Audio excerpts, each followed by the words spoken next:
Okay, this is a part of the Dungeons and Dragons game that I'm currently playing, Neverwinter, and it's the newest module in it. And we're at the final boss of the newest dungeon. In fact, the newest dungeon is just a trial. In other words, there's an opening to the door. You come in here and prepare yourself, and then you go out there to fight her. And it's a she.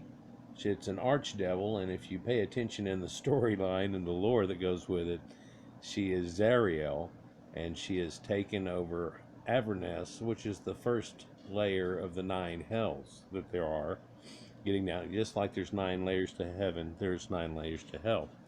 And so this is just a fireplace where everybody gets their buff and starts out with, and of course you can heal by standing in that, but people have their own heal potions. When you get out of there, it's real quick to heal, and just standing in it for a few seconds, it heals you up. um, Most people that are at this point in the game have VIP in the game, or are not doing the thing where they have an injury kit and have to stand in the fire. Notice I can just stand right in the fire, by the way. It's not like a near the fire situation. So we're looking at something here that's on the floor, some symbology here that's with this, and you can see these double circles that go around it, and some lead to small spikes and bigger spikes. There's a bigger spike that's leading here, but through the whole thing. If you look at the symbology, it's like a compass, but it's missing the left and right. Now, how could that work out? What could that be? Well, there's only one thing that could be. That's the sun, and so this fire right here should probably be inside of that, and it would make more sense. And this is sun worshiping situation, but it's just some symbology in a D&D game, right? Well, quite often they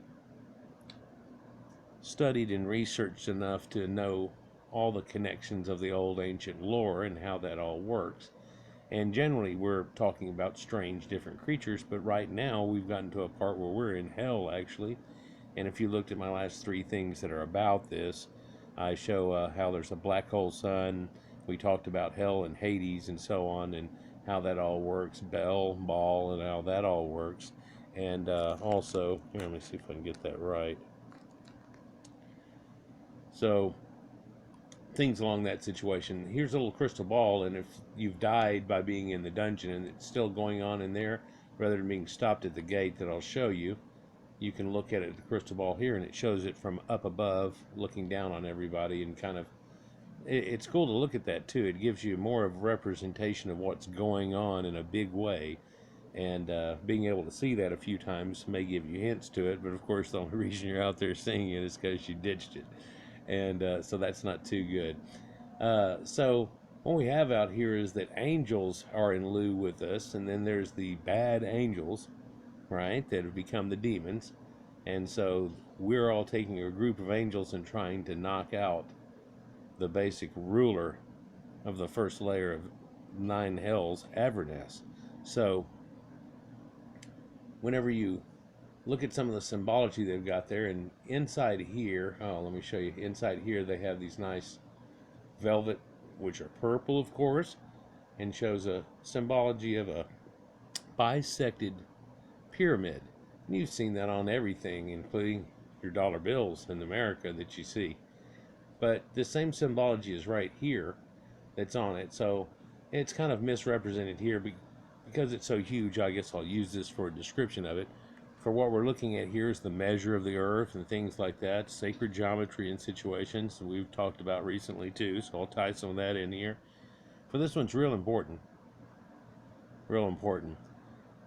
For what you do is you can take something that's the basic cubit and the measure of everything. And we talked about how the measure of the pyramid itself here, the Great Pyramids, are worked off a person's pace, and how these measurements work all the way down from the inch to the foot to the mile, and how those representations even are the distances of the moon and the sun and things like that, and certain notes and guitar and everything else just go all along with it, and it's mind-boggling what it actually contains. And these Dungeons and Dragon dice contain all these different figures of geometry. Well, here's one we're looking at here, and basically if you take this and raise it up, I know it's a little too thick here, and you can even see how that's beveled and stuff, and also we're looking at it to where it's kind of leaned down a little bit, right?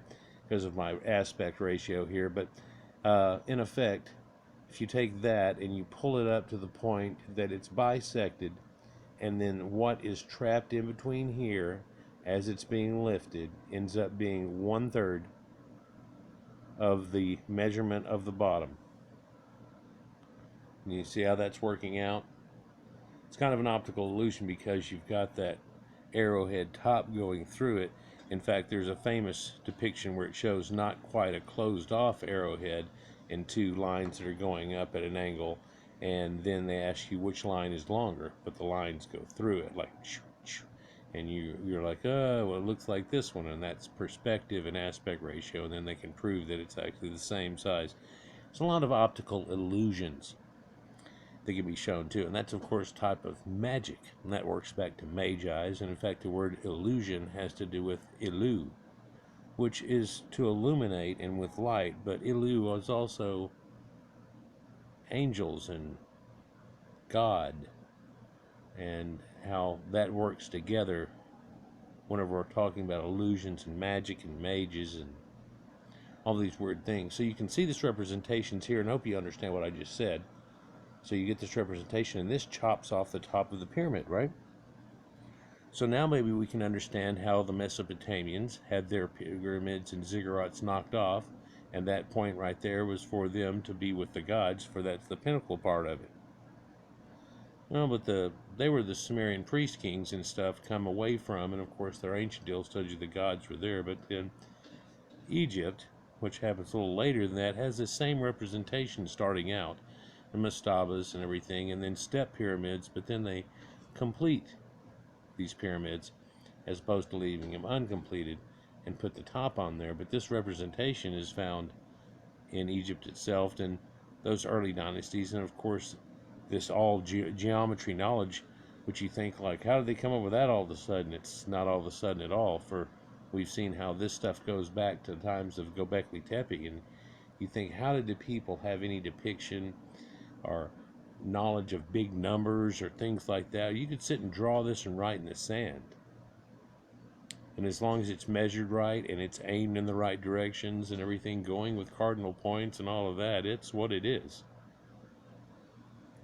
In fact, it may be much more simpler than you having to pull out a GPS nowadays and do all these weird little things whenever they can just say, excuse me, we're just going to go here, and this is where the star Sirius is right here, and Sirius, it's not even nighttime yet. What are you talking about?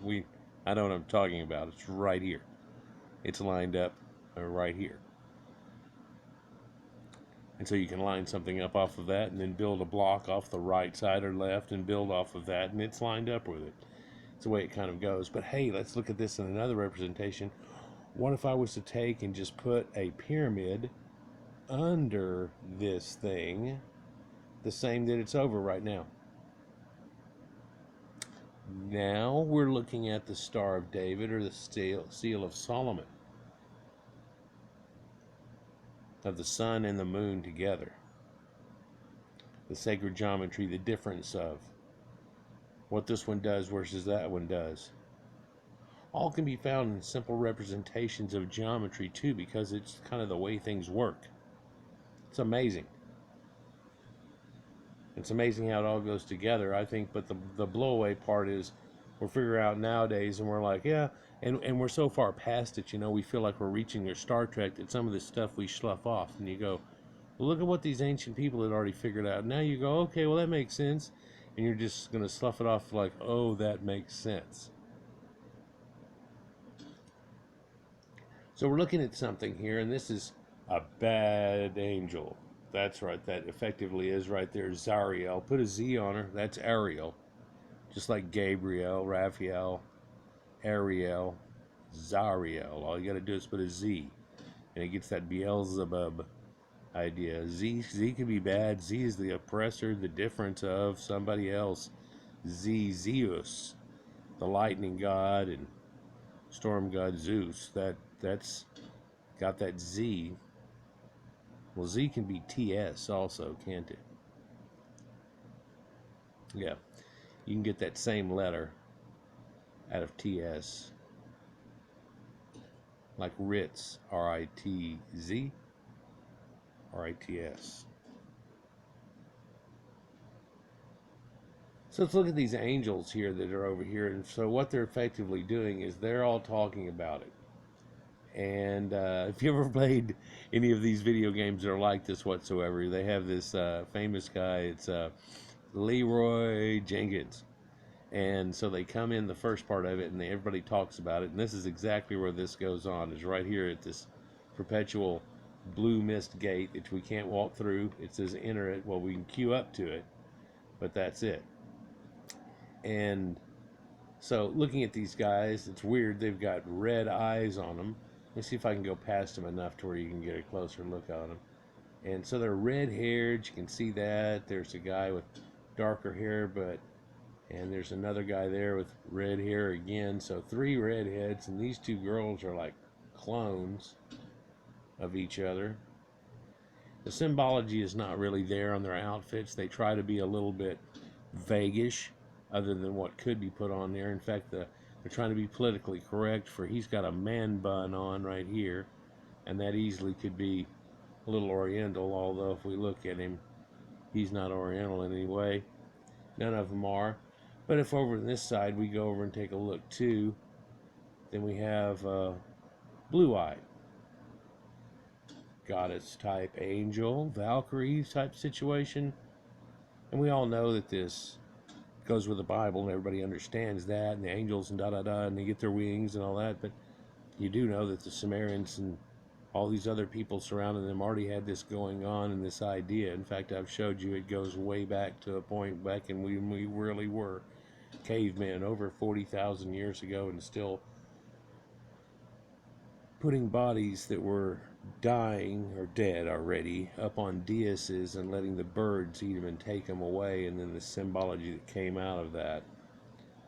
But you see that there's that, and all these angels, of course, are Caucasian, goes with a Caucasian religion and all these things. But in a modern day, they're trying to be politically correct. In fact, they came out and said they're trying to be politically correct. So here's one that looks ambiguously, I don't know, Nilotic, East African to India, black, okay, wasn't red-eyed. But then we have these 2 guys here, and if we look at them, they have the Celtic hairstyle that I chose, but they have real dark skin on each one of them. And then there's, of course, another one of those bun-headed guys that's there. So here we have the representation. And so if we look at it this way, if you took that same arrowhead that's going this way and you put another arrowhead that way to touching at my feet right there, then what do we have right here? Isn't that odd? Because what we have right here is this symbol that goes, it's the pyramid, yeah, and it's the all-knowing eye. Because whenever you've got all this going on, you're all-knowing about something, huh? Something pretty special. Something real, real special. It goes with the shape and size of men and cosmos, all the way to the distance of the sun, the way the moon spins around us, the whole 9 yards. It's amazing. It's not an illusion either. It's weird. Yeah, you can pull off some magic trick and woo, and make a quarter disappear. In fact, I had a hell of a disappearing penny trick back in the day.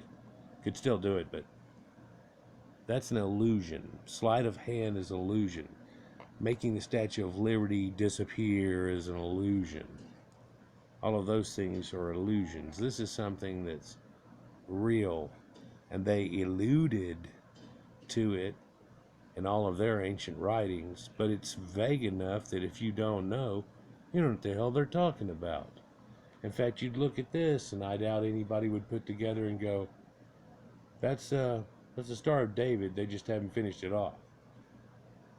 Oh, finished it off. Yeah, I've also showed where I can make this symbol in the center of a flower of life, and how there's a pyramid cut into it, and the whole 9 yards.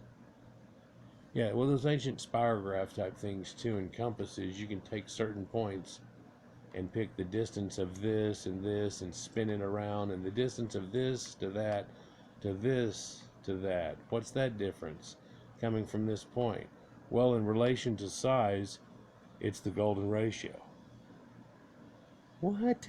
Yeah, 1.618. Yeah, it works off of that. In fact, there's numbers that if you were to give this a certain set of numbers, just like you can do in Pythagoras' theorem, you can end up getting A and B and C, and then you start figuring out numbers and where this breaks out and things like that, and that comes out one of those numbers too, or derivatives of, like they keep doing, wherever the decimal point moves to.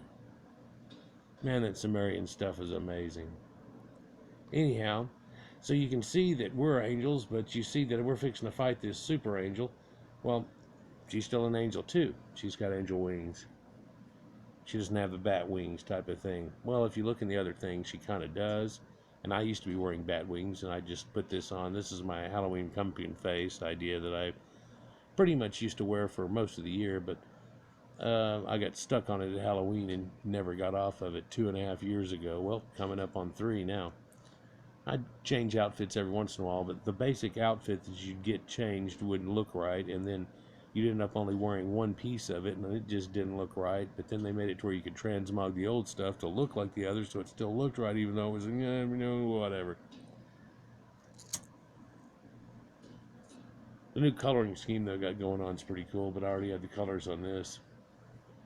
Anyhow, she's got this super weapon, and this girl is quite the bitch, and real hard. She does all kinds of attacks, from blowing you off the side of this thing, running over you, to just her sword attack. If it crits on a normal person, it's going to kill you. We try to have 500k hit points. I've got 510 here, but once I get hopped up and there's people in here, it's like 538. And still, if you can take hits off of it, and they're hits that are unavoidable for everybody whatsoever. And then there's other grid type hits and everything else that goes on, debuffs. Once you get debuffed, if you do get hit, and blah blah blah, it's a nightmare. It's one of those things we haven't completed yet, but it just opened up the other day, and it's been hard to get some runs in. I probably have run this thing now about 10 or 12 times.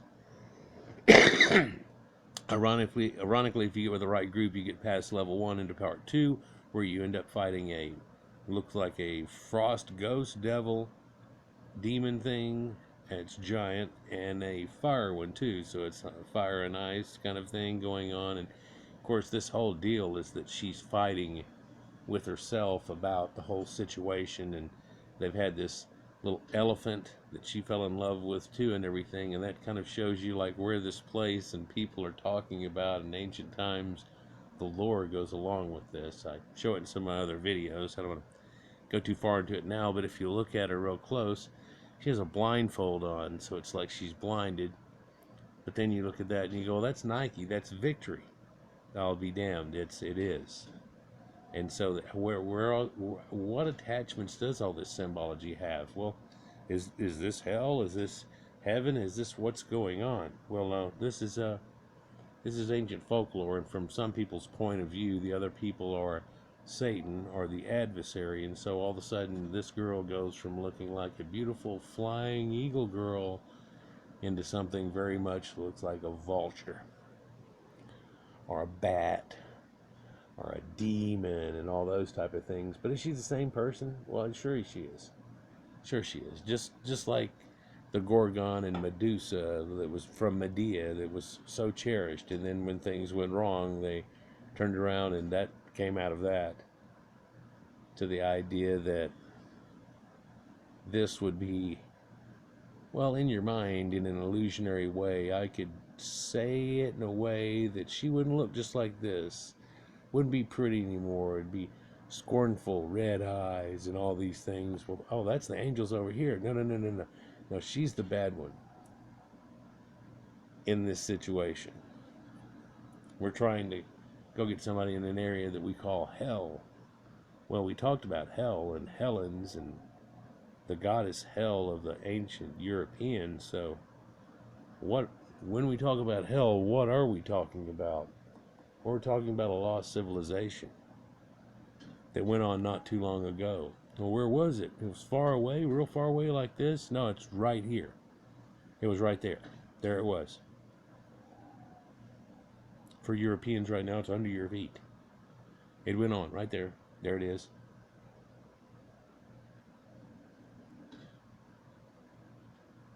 But also, a lot of you, secretly, you don't know, come from Tartaria in this area all through the ancient Middle East. And your genetics and everything has been proven to show so, but in that same idea. So where did it all happen? Yes. Yes. Yep, everywhere that Mary went, the Lamb was sure to go. Anyhow, this is a hell of a challenge here that goes on. And although there's a large percent of the game that are working up towards this point, there are only a few that are able to play at this point. And let me tell you right now, nobody on Xbox that I know of has defeated it yet. And I think somebody day before yesterday defeated it on PS4.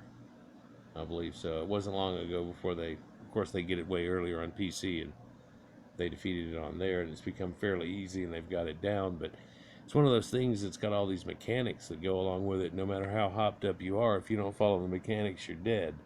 Bing, bing, pow, and you're sitting over here at the fire. Yeah, watching it from the cheap seats.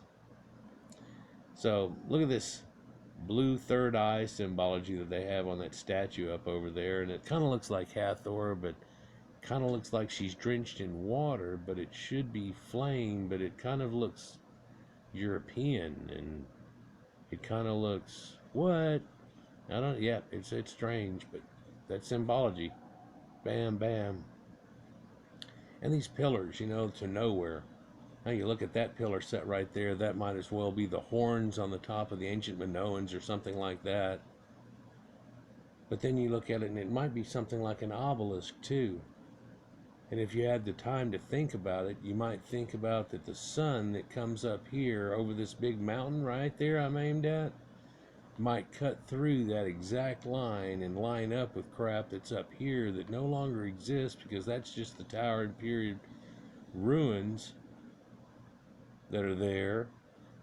And that would happen on a certain day of the year. And they would go on through that. So they've got this kind of crap, and you think, oh, they don't know any, yeah, they don't know any of that crap, do they?